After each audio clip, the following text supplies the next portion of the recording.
Hello, welcome back to गुल की उड़ान। तो कैसे हैं आप लोग?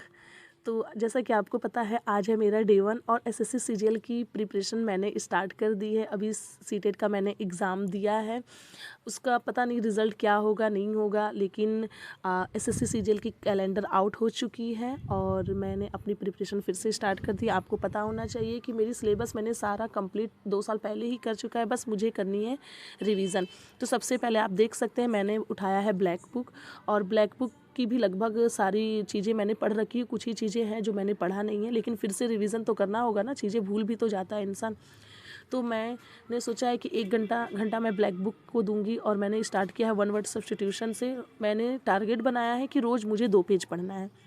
फिर उससे संडे के दिन मैं जितना भी मैं पढ़ूंगी, संडे के दिन सारी चीज़ों को रिवीज़न करूंगी, क्योंकि रिवीज़न ज़्यादा ज़रूरी है। फिर मैंने सोचा है कि 1 घंटा मुझे देना है आपका जीएस जीके पे, क्योंकि मेरा जीएस जीके काफ़ी कमज़ोर है। 50 में मेरा 10 नंबर से ज़्यादा मार्क्स नहीं बनता है। पिछले साल के इससे 1 साल पहले मैंने जब एग्ज़ाम दिया था तो मेरा जीएस जीके में 16 नंबर आया था 50 में, जो कि काफ़ी गंदा था। हालांकि मैंने तुक्का ही मारा था 8 क्वेश्चंस को और 8 सही हो गया था। तो बीएससी मैथमेटिक्स ऑनर्स है मेरा। जीएस जीके से पाला थोड़ा बहुत दूर दूर तक है, तो थोड़ा सा वीक भी है। तो इसलिए मैंने सोचा है कि 1 घंटा मैं जीएस जीके पे दूंगी। और आप देख सकते हैं कि ये सारी चीज़ें मैंने पहले से हाईलाइट कर रखी है, पहले से पढ़ा है। लेकिन जब मैं पढ़ने बैठती हूँ तो पता नहीं क्यों हिस्ट्री पढ़ने बैठती हूँ मुझे नींद आने लगती है, इंटरेस्ट नहीं आता है। लेकिन फिर भी इंटरेस्ट तो बनाना पड़ेगा ना एग्ज़ाम क्लियर करने के लिए। तो यहाँ पे चीज़ें मैंने हाईलाइट कर रखी है, और मैं पहला दिन है आज मेरा, और मैं आज सोच रही हूँ कि हिस्ट्री पढूँ।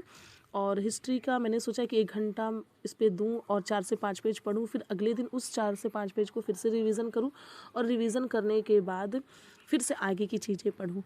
तो इस तरह से जीके जीएस की मैं तैयारी कर रही हूँ। और रोजगार विद अंकित के चैनल पे भी मैं जीके जीएस जो सर ने पढ़ाया है हिस्ट्री और पॉलिटी की पूरी, उस पर प्लेलिस्ट अपलोड है। तो उसे भी मैं, जब मेरा पढ़ने का दिल नहीं करता है तो मैं वो सारी चीज़ें उनकी देखती हूँ, फिर मैं पढ़ती हूँ। और फिर टेलीग्राम चैनल भी कुछ ज्वाइन किया है, जिसमें मैं थोड़ा सा एमसीक्यू या वगैरह को, मतलब क्विज वगैरह करूँ। ठीक है, अब मैं बताने वाली हूँ आपको अपनी मैथ्स की स्ट्रेटेजी। मैथ्स की सिलेबस मेरी ऑलमोस्ट कंप्लीट है। मैंने पढ़ा है गगन प्रताप सर से और राकेश सर से कैरियर विल ऐप पर। अब तो गगन प्रताप सर अलग पढ़ा रहे हैं, तो ये दोनों सर को मैंने फॉलो किया है। मैथ्स की मेरी सिलेबस कंप्लीट है, लेकिन अभी भी कुछ कुछ चीज़ें ऐसी हैं जो थोड़ा सा फंस जा रही हूँ। और मैं आपको बता दूं कि आज मैं स्टार्ट करने वाली हूँ time and work. Time and work easy chapter है, और आपको पता होना चाहिए टाइम एंड वर्क में क्या होता है। जैसे मैं बता दूं कि एक इंसान एक काम को इतने दिनों में करता है, अगला इंसान उससे ज़्यादा टाइम लेता है, या जो भी, तो दोनों मिलकर कितने दिन में काम करेंगे, ऐसे टाइप के क्वेश्चंस। तो ये क्वेश्चंस मुझसे हो जाते हैं। आपको स्टार्ट भी उसी चैप्टर पोर्शन से करना चाहिए जो आपसे हो जाए, क्योंकि आप अगर हार्ड चीज़ से स्टार्ट करेंगे और क्वेश्चंस नहीं बन पाएंगे तो आप डिमोटिवेट होंगे। इसलिए मैंने इजी चैप्टर लिया है, मतलब इजी, मुझे वो इजी लगता है। तो कुछ कुछ चीज़ें अभी भी उसमें भी मैं अटक रही हूँ, तो मैं उससे यूट्यूब पे वीडियोस जो सर के, गगन सर के या राकेश सर के या अभिनय सर के हैं, ये सारे टीचर मुझे अच्छे लगते हैं, इनका समझाना मुझे अच्छा लगता है, तो उनसे मैं क्लियर करूँगी। मैं आपको बता दूं कि अगर एसएससी क्लियर करने के लिए जहाँ तक मैंने जो गलती की है, मेरी बड़ी बड़ी मिस्टेक है। जैसे रीजनिंग की, मैंने रीजनिंग का कोई पीवाईक्यू बुक नहीं लिया था। मैंने सोचा कि बस वीडियो से कर लिया, कैरियर विल ऐप से मैंने पढ़ा था, और सीट्स वगैरह सर तो प्रोवाइड कराते थे, लेकिन मैं सीट्स जो पीडीएफ है, मैं पीडीएफ को पढ़ नहीं पाती थी, पीडीएफ से क्वेश्चंस नहीं कर पाती थी, क्योंकि स्क्रीन टाइम ज़्यादा हो जाता था, सर दर्द करने लगते थे।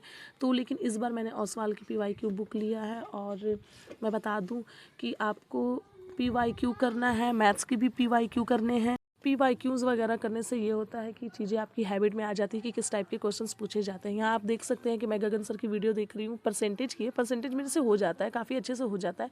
एक दो क्वेश्चंस ऐसे हैं जो अभी भी उसमें मैं अटक जा रही हूँ, तो मतलब करने का बेसिक से कर ले रही हूँ, लेकिन मुझे चाहिए कि आपका 1 घंटा में 25 क्वेश्चंस होता है मैथ का, हर एक क्वेश्चंस 2 नंबर का होता है। तो मैं चाह रही हूँ कि उसे जो क्वेश्चंस मुझसे 1 मिनट में हो रहा है, मैं चाह रही हूँ कि 30 से 40 सेकेंड में उसे मैं करूं।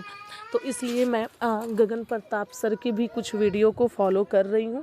ताकि जो क्वेश्चंस टफ़ है, जो क्वेश्चंस मुझसे नहीं हो पा रहे, उसे मैं जल्दी से आसानी से कर सकूं।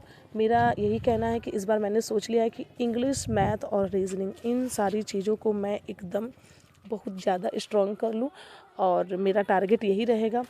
और उसके बाद जो जीके जीएस वाला पोर्शन है उस पे भी ध्यान देना है। कम से कम ऐसा हो कि 50 में 30 नंबर तो ज़रूर आए, क्योंकि कट ऑफ जो है वो डिसाइड करता है जीके जीएस वाला पोर्शन ही। आपका इंग्लिश, क्योंकि बहुत सारे ऐसे एस्पायरेंट्स मिलेंगे जिनकी इंग्लिश, मैथ्स, रीजनिंग अच्छी है, और कट ऑफ अगर क्लियर करना है तो कहीं ना कहीं जीके जीएस पे तो ध्यान देना ही पड़ेगा। तो आज मेरा पहला दिन था, इसलिए मैं आप लोगों के साथ ये शेयर कर रही हूँ। और कैलेंडर आउट हो चुका है, अभी फॉर्म तो नहीं भरे जा रहे हैं, और सीटेट का एग्ज़ाम देखते हैं क्लियर होता है कि नहीं होता है। और नेक्स्ट सीटेट की भी मैं प्रिपरेशन कर रही हूँ, यूपी टेट की भी कर रही हूँ, बीपीएससी बिहार वाली एसएससी की भी फॉर्म मैंने भरा है, एईडीओ का भी फॉर्म भरा है। देखती हूँ जैसी प्रिपरेशन होगी उस हिसाब से चीज़ें होती हैं, नहीं होती हैं, लेकिन अभी फोकस एसएससी सीजीएल पे है और यूपी टेट पर है। ठीक है, तो आज के लिए बस इतना ही। और अगर आपको वीडियो पसंद आए तो लाइक एंड कमेंट ज़रूर करिए और मुझे मोटिवेट कीजिए, और ख़ुद भी मोटिवेट होइए, और मेरे साथ आप भी अपनी प्रिपरेशन चालू रखिए। और कुछ मैं वीडियो परसेंटेज की यूपी टेट वाली मैं डाल रही हूँ, आप उसे देखना ना भूलें। मुझे जो भी नॉलेज है, मुझे जो आता है, वो चीज़ें मैं आसान तरीके से मैं आपको बता रही हूँ। और यूपी टेट में जो मैथ्स का लेवल होता है वो बहुत ज़्यादा टफ नहीं होता है, या सीटेट में बहुत ज़्यादा टफ नहीं होता, बस कैलकुलेटिव होते हैं। तो आज के लिए बस इतना ही। और हाँ, टेलीग्राम चैनल ज्वाइन करना ना भूलें, टेलीग्राम चैनल ज्वाइन करें, वहाँ मैं रोज़ अपनी वीडियो को अपलोड करती हूँ। तो बस आज के लिए इतना ही। Thank you so much.